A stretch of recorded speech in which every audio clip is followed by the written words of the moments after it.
chers internautes, mesdames et messieurs, bonjour et bienvenue à cette autre édition de votre tutoriel comment réussir et organiser ou alors comment organiser et réussir un événement. Aujourd'hui, ou la dernière fois, nous avons évoqué déjà l'objectif. Dans ces objectifs, nous nous sommes posés plusieurs questions, à savoir comment, quand, où, qui et pourquoi est-ce qu'on est censé organiser un événement. Mais il y a deux questions qui vont nous retenir l'attention dans cet autre tutoriel. C'est où et quand. Voilà donc les deux questions qui vont retenir probablement notre attention dans la date et le lieu. Voilà. Donc, si vous n'avez pas un lieu arrêté pour un événement, ne vous lancez pas encore. Si vous n'avez pas non plus une date arrêtée pour votre événement, ne vous y engagez pas, ce serait peine perdue.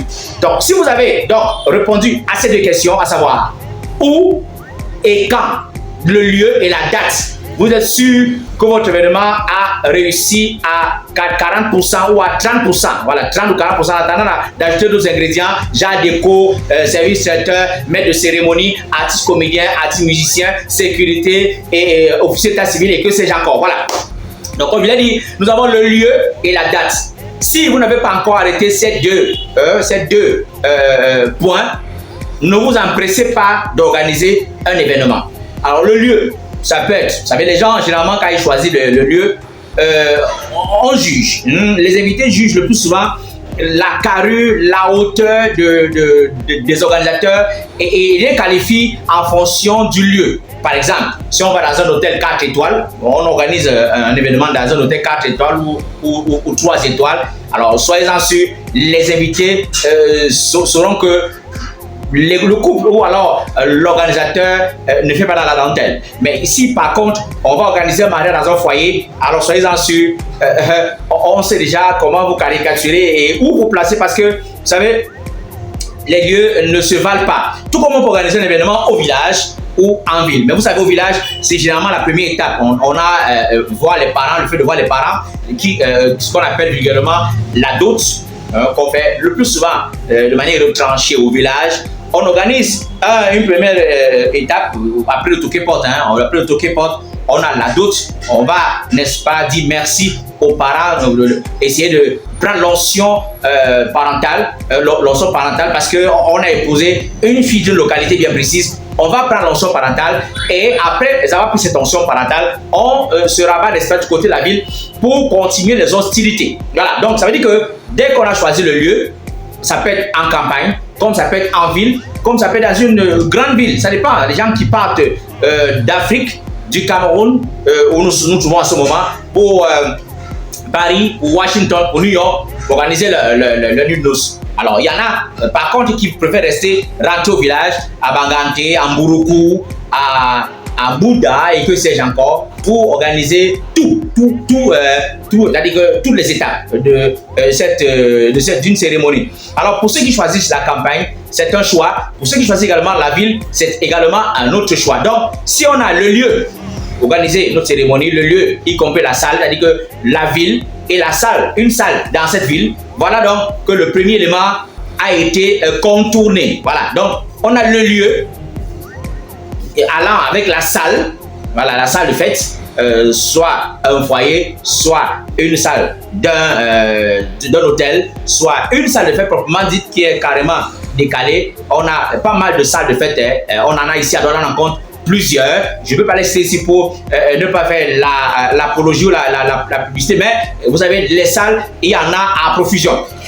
Nous n'allons pas oublier l'espace plein air et le domicile. Voilà autant d'espace, n'est-ce pas, réservé pour l'organisation de vos cérémonies. Voilà, donc on réussit un événement, ça peut être soit dans un espace fermé, une salle de fête bien spécifique, ça peut être en plein air, espace ouvert, espace vert, ça peut être à domicile ou alors dans un foyer. De toutes les façons, que ce soit dans un espace fermé ou ouvert, c'est aussi ça, organiser une cérémonie. Une fois qu'on a choisi le lieu de la cérémonie, quelle que soit la cérémonie, ça peut être un mariage, un baptême, un anniversaire, une messe de requiem, culte d'action de grâce, les funérailles ou alors une fête d'entreprise, ça dépend de la salle ou le lieu. Voilà. Maintenant, quand on a choisi, on a déjà calé avec le lieu, on a maintenant la date.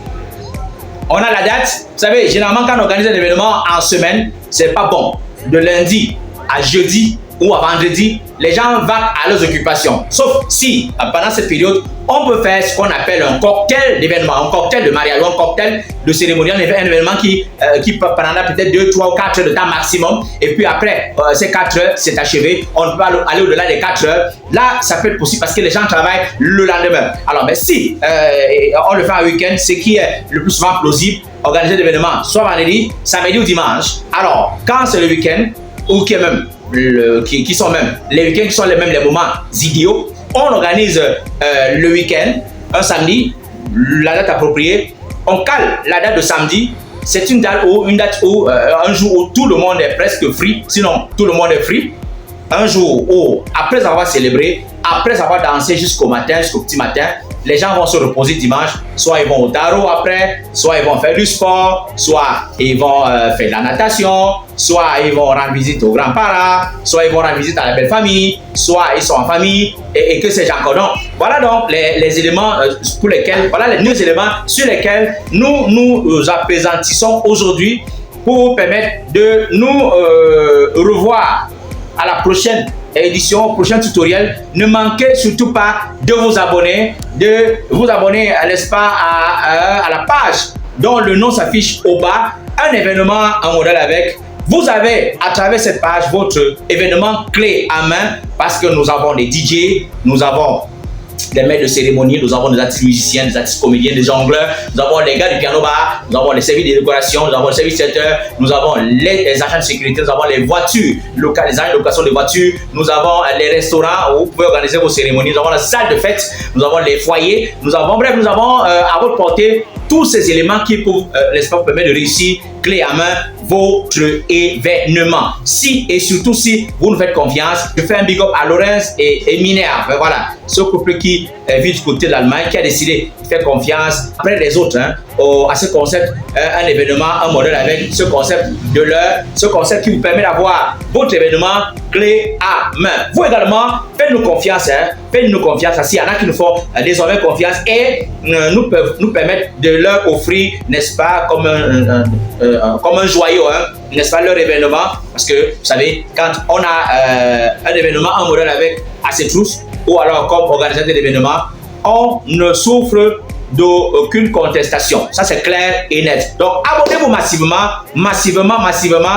pour ne plus rien rater à partir d'aujourd'hui. Aujourd'hui, pour ceux qui viennent de se connecter, on a parlé de 2 éléments. On a parlé du jour et du lieu, la date et l'endroit. Voilà les éléments qui ont retenu notre attention aujourd'hui, sur lesquels on s'est appesanti et qui vont vous édifier vous également à la maison. On organise pas un événement en semaine, mais plutôt le week-end. On organise un événement beaucoup plus à l'endroit où les invités peuvent facilement se mouvoir, où les invités peuvent facilement arriver et élire domicile sans qu'on ait à chercher un espace pour dormir, un espace pour déposer ses valises, un espace où on peut soit prendre une bière en attendant. Donc, le lieu et le jour sont déterminants pour la réussite d'un événement. Abonnez-vous massivement, je l'ai dit, et on se reprend dans la prochaine vidéo. Oui, Lélo, c'est moi. J'ai été votre humble serviteur aujourd'hui et je pense que prochainement, on se reverra dans le cadre de ce tutoriel, un événement, un modèle avec, à savoir comment réussir à organiser ou comment organiser et réussir un événement.